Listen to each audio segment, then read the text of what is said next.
एक बड़ा सौभाग्य का ही दिन है।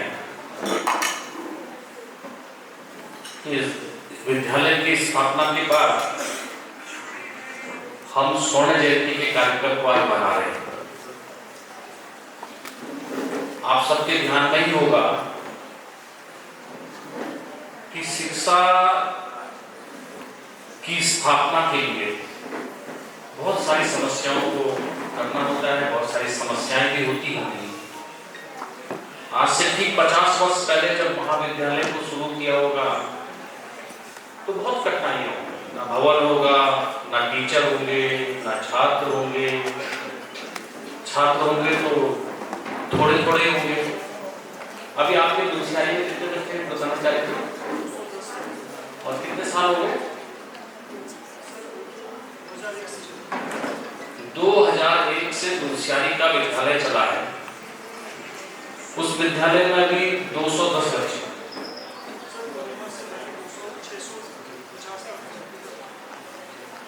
मैं जब सोमेश्वर का विधायक बना था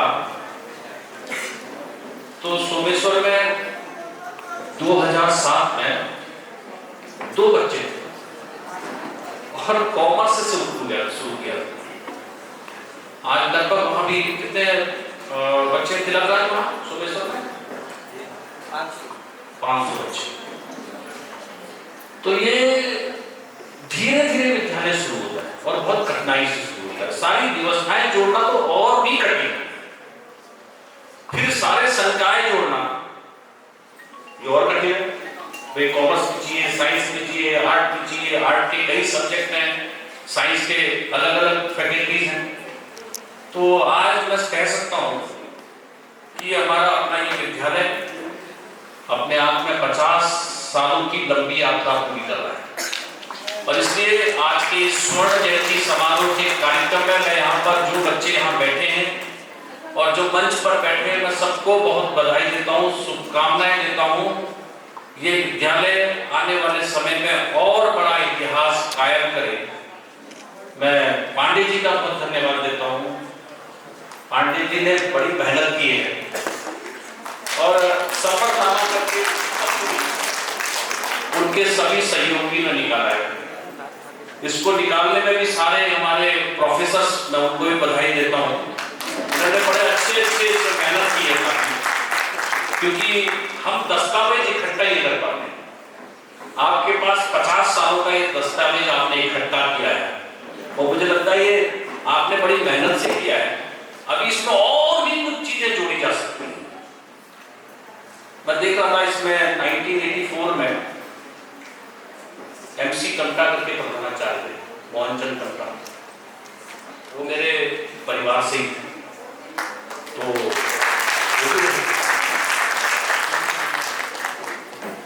भाइयों बहनों, एक दो चीज मैं आपके ध्यान में जरूर देना चाहता हूँ, क्योंकि आप आने वाले देश के भविष्य हो। अभी एक बच्ची मुझे मिली, भट्ट, आपके लैब असिस्टेंट की बेटी है, दिशा भट्ट। वो मंच पे आई, उसको आज BSc में टॉपर, गोल्ड मेडलिस्ट उसने यहाँ टॉप किया है, उसने अवार्ड दिया। वो बोल रही थी कि मैंने आपसे कक्षा 5 में भी अवार्ड लिया है। तो मैंने कहा बेटा ये तो बहुत ही अच्छी बात है। मैंने कहा आप लगातार मेरे से अवार्ड ले रहे हो और सौभाग्य से देने वाला भी मैं ही हूं, हमेशा अवार्ड देने वाला भी मैं ही बनूंगा। नहीं तो ये बहुत कम होता है कि अवार्ड देने वाले बदलते रहते हैं।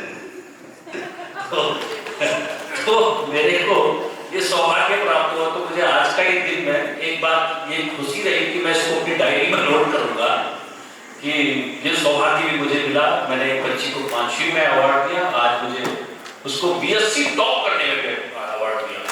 मैं चाहता हूं कि ऐसे सारे बच्चे कर सकते हैं। मैं आपको उच्च शिक्षा के बारे में थोड़ा सा जानकारी देना चाहता हूँ। आप सबके ध्यान में रहा होगा कि डिग्री कॉलेज की शुरुआत, पहले से लोग डिग्री करने के लिए इलाहाबाद जाते थे, आगरा जाते थे, लखनऊ पढ़ते थे, अन्य अन्य जगह पढ़ने जाते थे, बड़ी कठिनाइयों में पढ़ते थे। फिर नैनीताल में शुरू हुआ उच्च शिक्षा का कार्यक्रम, फिर अल्मोड़ा में भी शुरू हुआ। अब जब अल्मोड़ा में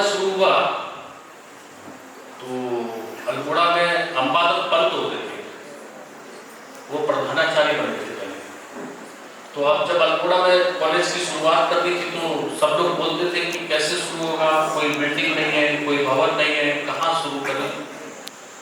तो उस समय राय बहादुर साहब, हरिप्रसाद टंटा जी, तो मेरे परिवार के व्यक्ति, तो उनके बेटे जो हैं, ये इन्हीं के पिताजी जो MC टंटा जी जिन्होंने लिखा है, वो पहले राज्यसभा के सदस्य थे 1952 से लेकर 56 तक। बैरिस्टर थे, एडवोकेट, बैरिस्टर करने के लिए बाहर जाना पड़ता था। और वो होटल बनाने थे विष्णु प्रसाद टंटा जी और राम प्रसाद टंटा जी। तो वो अल्मोड़ा में B.Ed, अगर आप में से किसी ने किया हो पुराने टाइम में, B.Ed करा हो किसी ने, तो जो B.Ed है अल्मोड़ा इंटर कॉलेज के बगल में एक B.Ed की बिल्डिंग होती थी, तो वो होटल बन रहा था उनका। तो उनके पास लोगों ने प्रस्ताव रखा कि अब कॉलेज तो हम बनाना चाहते हैं, हमारे बच्चे बाहर नहीं जा सकते, बहुत पैसे की कमी है और बच्चे पढ़ना चाहते हैं। तो उन्होंने कहा ऐसा करो कि मेरे बच्चे होटल बना रहे हैं, आप उसमें डिग्री कॉलेज चलाओ। और उसमें उन्होंने परमानेंट उसको डिग्री कॉलेज के लिए दिया। और आज जो सोबरसिंह जिला विश्वविद्यालय आप अल्मोड़ा में देखते हैं, तो वो भवन राय बहादुर हरिप्रसाद टंटा जी ने दान कर दिया था, जिससे आज हमारी शिक्षा की पर शुरुआत चली। यहाँ पर हमारी सारी बच्चियां बैठी हैं और लड़के तो कहीं कहीं जाके पढ़ लेते थे, इलाहाबाद या कहीं बाहर इधर जाके। अब लड़कियों को पढ़ाने का कल्चर पूरे कुमाऊं के अंदर, गढ़वाल के अंदर बिल्कुल नहीं था। आपकी दादी, मेरी दादी या कोई पुराने लोग 5-6 साल पढ़ते थे, 8-9 में तो शादी कर देते थे पुराने लोगों को।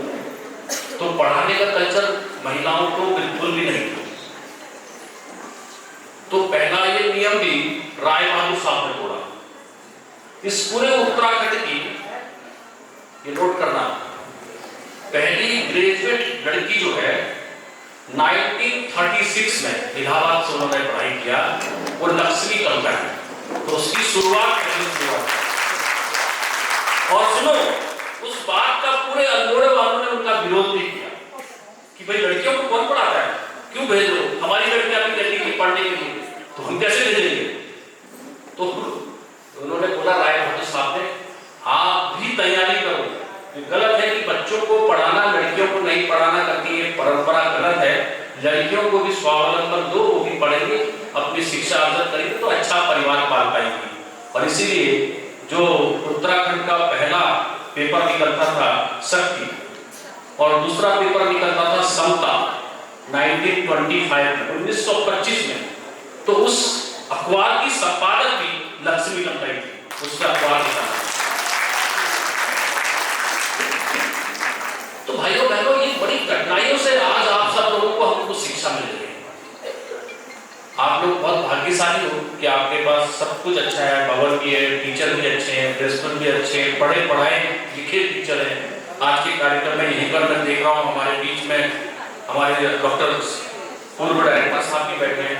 आपका गाइडेंस भी यहाँ मिला है और आप लोग बहुत ही ज्ञानी हैं। पांडे जी हमारे बहुत ज्ञानी, और हमारे डायरेक्टर साहब तो और ज्ञानी है। मैं डायरेक्टर साहब आदमी खाली साहब को बहुत बधाई देता हूँ, बहुत शुभकामनाएं देता हूँ। हमारे बीच में बहुत ही वरिष्ठ लोग बैठे, हमारे जिला पंचायत जी बैठे, दर्पण जी, हमारी मीना जी, पूर्व विधायक जी, उन्होंने भी इस विद्यालय में बहुत योगदान दिया है अपने समय में। हमारे शहरी के प्रधानाचार्य जी हैं, हमारे बहुत सारे लोग। तो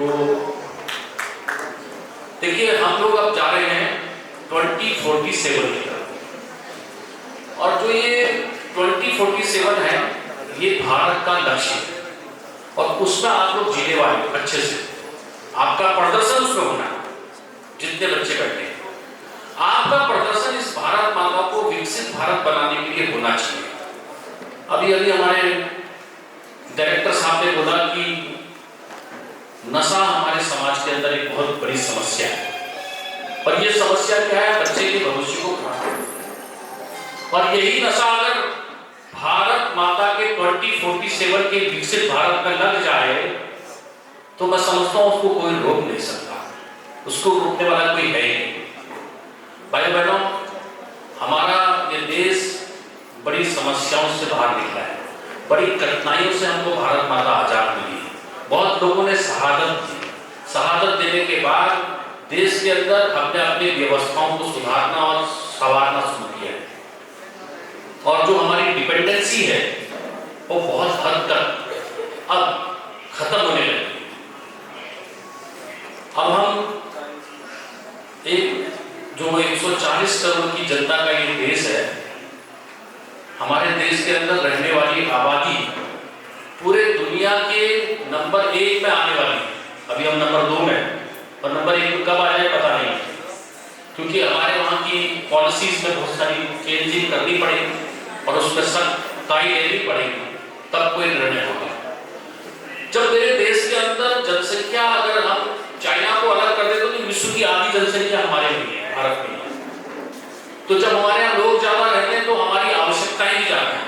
भाई जहाँ जिस परिवार में 2 लोग होंगे तो 2 लोगों का खाना बनेगा, 2 ही लोगों को कपड़े की जरूरत है, 2 ही लोगों को एक कमरे की जरूरत है। अब 140 करोड़ की जनता है तो हमको सारी आवश्यकताएं सबसे ज्यादा है। हमारे लिए राशन ज्यादा चाहिए, हमारे लिए कपड़े ज्यादा चाहिए, हमारे लिए घर ज्यादा चाहिए, हमारे लिए जगह ज्यादा चाहिए, हमारे लिए सुख सुविधाओं के लिए साइकिल से लेकर बस और ट्रक और रेलवे भी ज्यादा चाहिए। इसलिए हमारी आवश्यकताएं बहुत ज्यादा हैं, और हमारी जब आवश्यकताएं ज्यादा है तो हमारी डिपेंडेंस यानी कि दूसरे देशों पर हम लोगों की निर्भरता बढ़ जाती है, और जब तक ये निर्भरता बढ़ेगी तो हम विकसित नहीं हो पाएंगे। और इसके निर्भरता को खत्म करने के लिए हमको आगे आना पड़ेगा, और हमको आगे आने के लिए सबसे पहला काम करना है स्वदेशी को अपनाना है। और जिस दिन से हमने आत्मनिर्भर भारत की संकल्पना के दिमाग में रख लिया, तो सुबह से शाम तक उपयोग होने वाली चीजों में आप अधिकतम स्वदेशी को अपनाएंगे तो मेरे देश के किसान को पैसा मिलेगा, और किसान का पैसा देश के अंदर ही रहेगा। अगर हम कोई भी चीज खरीदते हैं तो उस खरीदने वाली चीज पर अगर हम इस बात का ध्यान रखें कि हम आत्मनिर्भर भारत की तरफ का सामान ले रहे हैं या नहीं ले रहे। अभी 77% देखो, हमने देश के अंदर बहुत सारी योजनाएं प्रधानमंत्री जी के मार्गदर्शन में बनाई। मैं भी रोड ट्रांसपोर्ट मंत्री हूँ, इसलिए आपको भी 2047 के विजन में चलना, तो आपको अपना शिक्षा का स्तर किस स्तर पर पहुंचाना पड़ेगा, क्योंकि मैं 2047 के विजन में देख रहा हूं कि हमारे देश की जनसंख्या 160 करोड़ हो जाएगी, और जब 160 करोड़ हो जाएगी तो लोगों की सुविधाएं बढ़ेंगी, तो गाड़ियां ज्यादा होंगी, और जब गाड़ियां ज्यादा होंगी तो मुझे रोड इंफ्रास्ट्रक्चर को बड़ा करना पड़ेगा। जो सिंगल लेन है उसको 2 लेन करना पड़ेगा, जो 2 लेन है उसको 4 लेन करना पड़ेगा, जो 4 लेन है उसको मुझे 6 लेन 8 लेन करना पड़ेगा। मुझे नए ग्रीन फील्ड बनाने पड़ेंगे, मुझे नई एलिवेटेड रोड बनानी पड़ेगी, मुझे रोड में टनल बनानी पड़ेगी। तो ये रोड तब लोगों के चलने योग्य देश के अंदर एक शहर से दूसरे शहर के अंदर हम जा पाएंगे। ये विजन 2047 के अंदर रखना है। तो आपको भी अपने 10 साल का लक्ष्य रख करके, 15 साल का लक्ष्य रख करके कि मुझे मेरे भाग्य को कहां ले जाना है, मुझे किस स्तर की पढ़ाई करनी है, क्योंकि आपकी शिक्षा व्यवस्था दुनिया की शिक्षा व्यवस्था के बीच की टक्कर का होना चाहिए। हम अपनी सुविधाओं को बढ़ाते जाते हैं। जैसे अभी मैंने बताया कि हमारी डिपेंडेंसी 77% पेट्रोलियम प्रोडक्ट में विदेश में, हमारे पास तेल नहीं निकलता। हमारे गैस घर के अंदर खाना बनाने वाला गैस भी, वो भी हमको बाहर से इंपोर्ट करना पड़ता है। हमारे पूरी गाड़ियों को चलाने के लिए डीजल पेट्रोल भी बाहर से लाना पड़ता है। आप जो लोग कपड़े पहने हैं, इसमें से जितना कपड़ा आपने पॉलिस्टर का पहना है, ये सारा पैट केमिकल का है, और जब ये पैट केमिकल का है तो इसका मतलब ये पॉलिस्टर का है, ये पैट चिप से आ रहा है, और ये पैट चिप से आ रहा है तो कच्चे तेल से निकलने वाला ही प्रोडक्ट है, यानी कि जो कपड़ा भी है वो भी पेट्रोलियम ही प्रोडक्ट है। तो यानी कि ये भी इंपोर्ट ही हो रहा है। हम स्वदेशी नहीं अपना रहे, हम अपने देश की के पहनने वाला, खाने वाला, आप सुबह का लाइफबॉय का साबुन भी यूज करते हो, लगता जरूर होगा कि ये मेरे देश का है, ये हिंदुस्तान लिमिटेड का है, मगर ये भी अपने देश का नहीं है, ये भी आप विदेशी यूज कर रहे हो। मुंह पे लगाने वाली क्रीम भी आप विदेशी यूज कर रहे हो। तो इसलिए मेरा कहना है कि आप लोग अपनी पढ़ाई का स्तर उस तरफ को ले जाइए, और इसीलिए हमने चेंज करना शुरू किया है। इसलिए प्रधानमंत्री ने प्रधानमंत्री सूर्य घर योजना बनाई है। इसीलिए स्वर्ण से चलने वाली बिजली देश के अंदर बनती है, हमारे हाइड्रो से बनने वाली बिजली देश के अंदर बनती है, मगर इन बिजलियों के द्वारा हम जो गाड़ियां बनाती हैं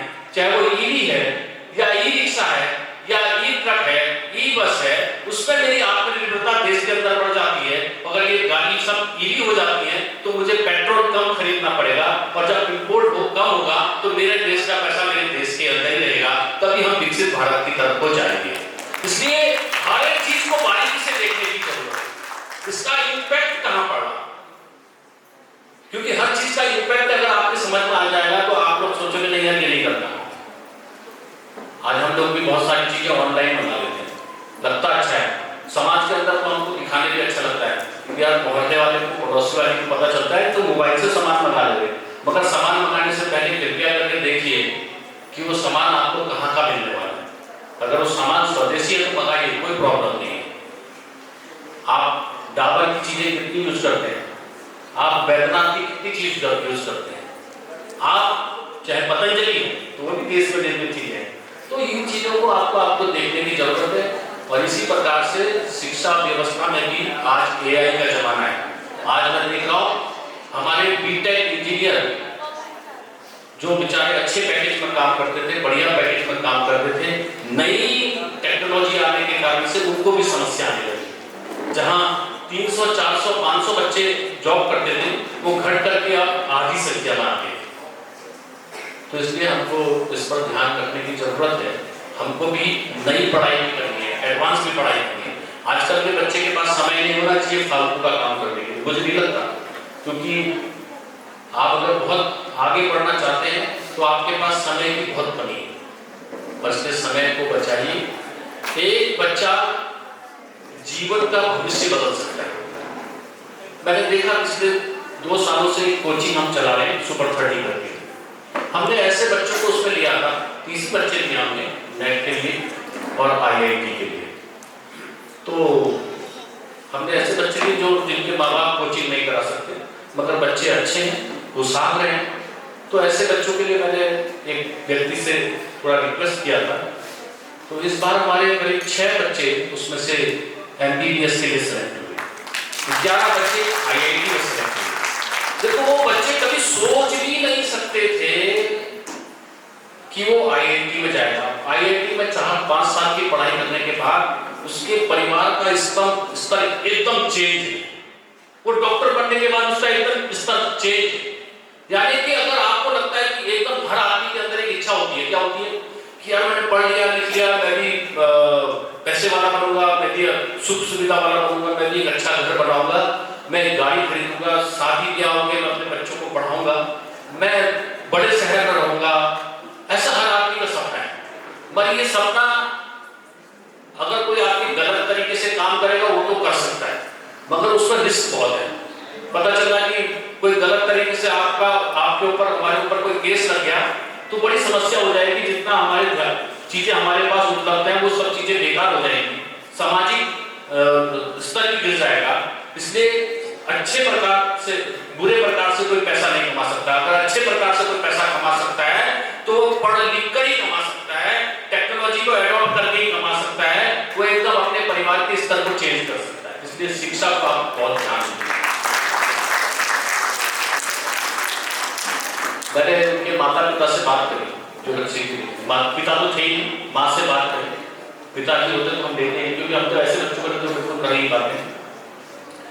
तो उसकी माँ कहती है कि क्या मेरा बच्चा डॉक्टर बन जाएगा? मैंने कहा आपका बच्चा डॉक्टर बनेगा, 100% बनेगा। अच्छा है, टॉपर भी बनेगा। तो वो बेचारी इतनी खुश थी कि 4 साल बाद बनेगा, कोई बात नहीं, 4 नहीं 8-9 साल बाद बनेगा, मगर डॉक्टर बन जाएगा। 4 साल बाद बनेगा, 5 साल बाद बनेगा। तो माँ के अंदर के आंसू नहीं रुक रहे। तो ये मेरा कहना है कि आप लोग थोड़ा चेंज करिए, हम लोग धीरे धीरे आत्मनिर्भर बने। आपके भी ध्यान होगा, एक टाइम सुविधा जी को पता होगा कि हमारे देश में एक बार क्या हुआ कि खाने की भारी कमी हो गई और तब हम अमेरिका से हाथ फैलाने गए थे, हमारे प्रधानमंत्री जी इंदिरा गांधी जी की टाइम में। तो उस टाइम से लाल धान, लाल चावल आता था और वो बहुत फायदा नहीं करता था, तो उन्होंने देर से मना कर दिया। तब हमारी आंखें खुली कि अपने देश के अंदर भी हम अपने किसानों को जगाने का काम करेंगे और नई रिसर्च भी खोलेंगे। उसी में पंतनगर विश्वविद्यालय को भी लिया गया, तब से शुरुआत किया गया। तो आज हमने जब जय जवान का नारा दिया था, उसके बाद हमने जय किसान का नारा दिया था, और जब जय किसान का नारा दिया तो आज हम सरप्लस राशन में हैं।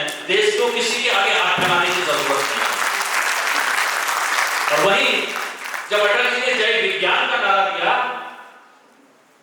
तो एपीजे अब्दुल कलाम जैसे व्यक्ति ने अपने ही देश के अंदर मिसाइल बना करके दुनिया को दिखा दिया कि हम रक्षा के क्षेत्र में भी नंबर 1 हैं। और आज का उदाहरण है कि भारत के अंदर चाहे चॉपर है, चाहे फिक्स विंग है, चाहे मारने वाले जितने भी वेपन्स हैं वो पूरे देश के अंदर पड़े हैं।